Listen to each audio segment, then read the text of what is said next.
लाड़ो अनाज की तलाश में दूर निकल जाती है और बारिश भी हो रही होती है। लाड़ो एक दरख्त पर बैठ जाती है। अरे, ये बारिश तो तेज हो गई। पता नहीं कब रुकेगी। अगर बारिश ना रुकी तो मैं क्या करूँगी? घर कैसे जाऊँगी? लाड़ो खुद से बातें कर ही रही थी कि लाड़ो को किसी के रोने की आवाज़ आती है। ये तो किसी के रोने की आवाज़ लगती है।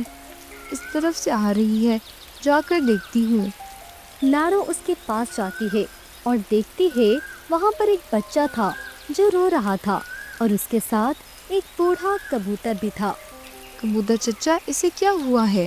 ये क्यों रो रहा है? अरे बेटा, ये बबली का बच्चा है। बबली भी इसी जंगल में रहती थी।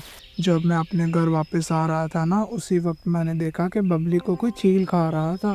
कबूतर चचा, ये तो बहुत बुरा हुआ। अब इस बच्चे का कौन ख्याल रखेगा? बेटा, मैं तो खुद बूढ़ा हूँ, बड़ी मुश्किल से अपना ख्याल रख पाता हूँ। इस नन्ही जान का कैसे ख्याल रखूँगा?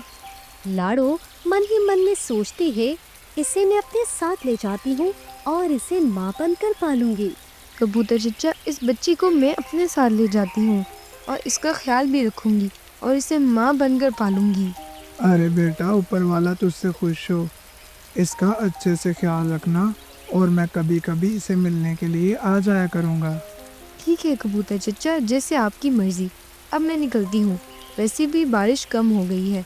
इससे पहले तेज हो मैं घर पहुँच जाऊंगी। बेटा, ये लो पंख, ये इसकी माँ का है। अगर तुम्हारा दिल करे इसे सच बताने का तो ये इसे दे देना। कबूतर लाड़ो को बबली का पंख दे देता है और लाड़ो घर आ जाती है। ऐसे ही 2 महीने गुजर जाते हैं। बबलू बड़ा हो जाता है। माँ, आज तो मज़ा ही आ गया मुन्ना के साथ खेल कर। और टोनी आंटी ने चिप्स बनाई थी, बड़ी ही मज़े की थी। सच में खाकर मज़ा ही आ गया। अच्छा जी, आज तो मेरा बबलू बड़ा खुश है। अच्छा बेटा, तुम घर ही रहना, कहीं बाहर मत जाना। मैं अनाज लेने के लिए बाहर जा रही हूँ। लाड़ो बबलू को बोलकर अनाज की तलाश में निकल जाती है। दूसरी तरफ गौरी हाथ धोकर कालू के पीछे पड़ी हुई थी। कालू जी, साफ साफ मेरी बात सुन लो। अगर मुझे परसों तक 500 रुपए आपने ना दिए तो मैं ये घर छोड़कर चली जाऊंगी, हमेशा हमेशा के लिए। गौरी, अभी कुछ दिन पहले ही तो मैंने तुम्हें इतने पैसे दिए थे, वो कहाँ गए? वो पैसे? उन पैसों का तो मैंने मेकअप खरीद लिया। गौरी, कान खोलकर मेरी बात सुन लो। मैं मजदूरी करता हूँ, ना कि पक्षियों को अगवा करता हूँ। मेरे पास इतने पैसे नहीं होते कि मैं तुम्हारे रोज रोज के खर्चे पूरे करूँ।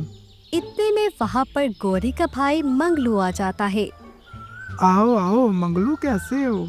जी जीजा जी, मैं तो ठीक हूँ। आप सुनाएं, आप कैसे हैं? मैं भी ठीक हूँ। बस अपनी बहन को कुछ समझाओ। गौरी, मैं जंगल से बाहर जा रहा हूँ कुछ दिनों के लिए। काम है, काम करके वापस आ जाऊँगा। कालू ये कहकर वहाँ से चला जाता है। गौरी का भाई भी गौरी की तरह ही कामचोर था। आ गया कामचोर कहीं का। गौरी, क्या तो ऐसे रही हो जैसे मेरी बहन कोई शीशा जज लगी हो। मंगलू, घर में कुछ भी खाने को नहीं है। इससे पहले तुम कुछ मांगो, मैं बाहर से लेकर आती हूँ। ठीक है, तब तक तो मैं सो जाता हूँ। गौरी गुस्से में खाना लाने के लिए चली जाती है। दूसरी तरफ लाड़ो को मिलने के लिए कबूतर चचा आया था। दूसरे जंगल से वो बबलू का पता करने के लिए आया था और गौरी उनको देख लेती है। अरे, ये बूढ़ा कौन है? पहले तो इसे जंगल में नहीं देखा। लगता है कोई खिचड़ी पक रही है। गौरी चुपके से उनकी बातें सुनती है। कबूतर चचा, मैं कुछ ही दिनों में बबलू को सारी बात बता दूंगी। लाडो बेटा, मैं यहाँ तुम दोनों को मिलने के लिए आया था। बेटा, अगर तुम्हें यही सही लगता है तो ठीक है, तुम बता दो उसे। जी कबूतर चचा, झूठ इतने दिन तक छुप नहीं सकता। इससे पहले इसे कोई और बताए तो मैं ही बता देती हूँ। बेटा, इस बात का तुम्हें पता है या मुझे पता है? हम दोनों के अलावा इसको कौन बताएगा कि वो तुम्हारा बच्चा नहीं है बल्कि वो बबली का है? और अगर वो खुश है तो मेरा मशवरा यही है कि उसे कुछ मत बताओ। नहीं कबूतर चचा, इसे पता होना चाहिए कि इसकी असली माँ कौन थी।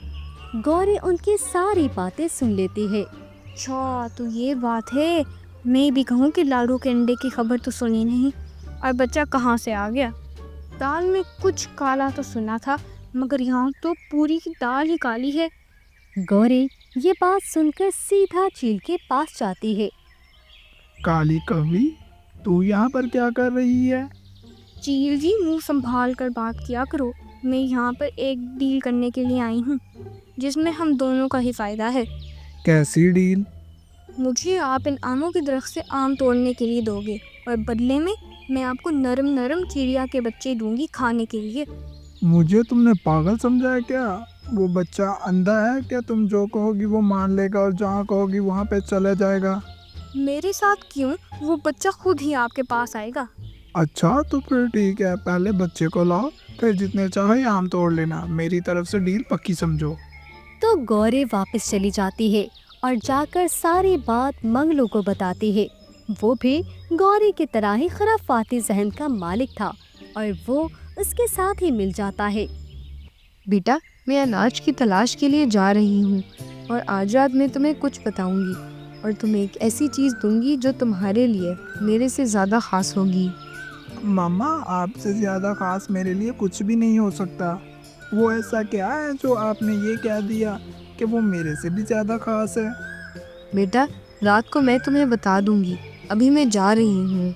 मामा, मुझे नहीं पता कि वो क्या है, मगर आपको मैं एक बात अभी बता देता हूँ, वो आपसे ज़्यादा खास नहीं हो सकती जो भी चीज़ है। लाड़ो के आंसू निकलने ही वाले थे। वो फौरन वहाँ से चली जाती है। गौरी और मंगलू घर के बाहर ही थे। लाड़ो जैसे ही जाती है वो फौरन अंदर चले जाते हैं। बबलू, तेरी माँ कहाँ गई? मम्मा तो अनाज लाने के लिए गई हैं। अरे पागल, वो अनाज लाने के लिए नहीं, बल्कि खुद को कुर्बान करने के लिए गई है, वो भी तेरी खातिर। गौरी आंटी, आप ये क्या कह रही हैं? और दूसरी बात, वो तेरी असली माँ नहीं है, वो तेरी नकली माँ है। वो जो अभी अभी तुम्हें कह रही थी ना कि शाम को कुछ बताऊंगी, वो यही बात थी। तुम्हारी पहली माँ को चील ने खा लिया था। गौरी आंटी, आप झूठ बोल रही हैं ना? वो अभी चील के पास ही गई है तुम्हें बचाने के लिए, कहीं वो चील तुम्हें ना खा जाए। ये सब तुम्हारे लिए कर रही है, तुम्हें बचाने के लिए। गौरी आंटी, आप मुझे अभी बताएं, मैं इस चील के पास खुद जाता हूँ और उसे बोलूँगा कि तुम मेरी मामा को मत खाना, मुझे खा लो, उन्हें छोड़ दो। अगर तुम चाहते हो ना कि लाड़ो को कुछ ना हो, तो तुम फौरन इस चील के पास चले जाओ, जो जंगल के बीचों बीच में है। गौरी झूठ बोलकर बबलू को उस चील के पास भेजने पर मजबूर कर देती है और बबलू चला जाता है उस चील के पास। चील जी, आप मुझे खा लें मगर मेरी मामा को मत मारना। अच्छा अच्छा, अगर तुम चुपचाप मेरा खाना बन जाओगे तो मैं तुम्हारी माँ को छोड़ दूंगा। अरे वाह, ये काली कवि तो कमाल की निकली। इतने दिनों से भूखा था, किस्मत भी खुली तो देखो नरम नरम चिड़िया का बच्चा खाना बनने के लिए खुद ही मेरे सामने आ गया, मेहनत भी नहीं करनी पड़ी। दूसरी तरफ लाड़ो अनाज लेकर घर आ जाती है। देखती है तो बबलू घर में नहीं था। वो घर से बाहर आ जाती है। बाहर गौरी बैठी हुई थी। अरे लाड़ो, किसको ढूंढ रही हो? बबलू को? हाँ गौरी, मगर तुम्हें कैसे पता? गौरी को सब पता होता है कि जंगल में क्या हो रहा है। तेरा बबलू चील के शिकार बनने के लिए चील के पास चला गया है। चील के पास? मगर क्यों? जब इसे पता चला कि तुम इसकी असल माँ नहीं हो, तो वो मरने के लिए चील के पास खुद चला गया। मगर इसको ये बात किसने बताई? ज़रूर तुमने मेरी और कबूतर चचा की बातें सुन ली होगी। गौरी, मैंने आज तक तुमसे बुरा कोई नहीं देखा। लाड़ो, अपनी बकबक बंद करो। अब जाओ इस चील के पास, या अब तक इसने इसे खा लिया होगा। लाड़ो फौरन चील के पास जाती है। वाह गौरी, अब इस मनहूस की भी मौजें लग जाएंगी और इस मनहूस से भी जान छूट जाएगी, और एक तीर से दो शिकार। अब इस मनहूस से मैं डबल माल वसूल करूंगी। लाड़ो अपने साथ एक जहरीला फल भी लेकर जाती है। चील जी, आप इसे कुछ मत कहना। वाह, एक तीर से दो शिकार।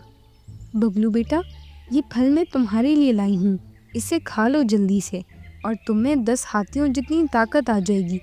फिर हम इस चील को मारकर यहाँ से भाग जाएंगे। क्या 10 हाथियों जितनी ताकत? फिर तो इसे मैं ही खाऊंगा। चील वो फल जल्दी से खा लेता है।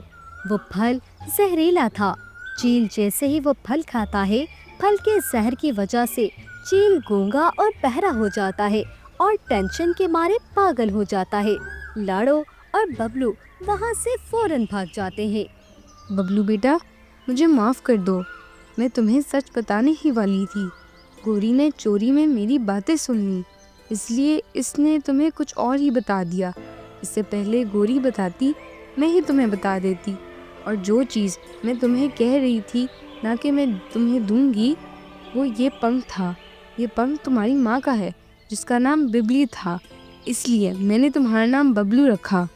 मामा, अब आप ही मेरी मामा हैं और आप मेरे लिए उतनी ही खास है जितना ये पंख। मैं कभी भी आपको छोड़कर नहीं जाऊंगा और ना ही आपको जाने दूंगा। लाड़ो और बबलू फिर से पहले जैसे हो जाते हैं और दूसरी तरफ गौरी और मंगलू जब चील से आम लेने के लिए जाते हैं चील जी, डील के मुताबिक मुझे मेरा इनाम दो। तो चील कुछ भी बोल नहीं पाता। ये चील बोल क्यों नहीं रहा? इसने क्या मुंह में रुई ठूस ली है? चील को इतना गुस्सा आता है और वो गुस्से में उनको इतना मारता है कि इन दोनों की हड्डियां तोड़ देता है।